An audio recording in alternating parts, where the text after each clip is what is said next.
আমি ভুল ছিলাম। যারা সুযোগ পাওয়া মাত্র আমার কথা মাথাতেই রাখে না, তাদের আমি মনে জায়গা দিয়ে বসে থাকতাম। তারপর একপাক্ষিক চেষ্টায় সম্পর্কের দড়ি ধরে রাখতে রাখতে একসময় দেখা যেত আমার হাত ছিলে গেছে, হাত ব্যথা হয়ে গেছে, দড়িও ছুটে গেছে। আর তারা তারা তাদের মতোই আছে। তখন বুঝলাম, মাঝে সাঝে কয়েকটা ভালো কথা আদান প্রদান করার মানে আমি কারো কাছের মানুষ না। যদি হতাম তাহলে আমার হাতটায় তারা এত ক্ষত হতে দিত না।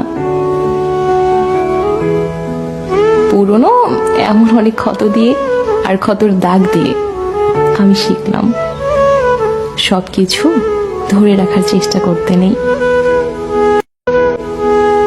কেননা সব যোগাযোগ সম্পর্ক না।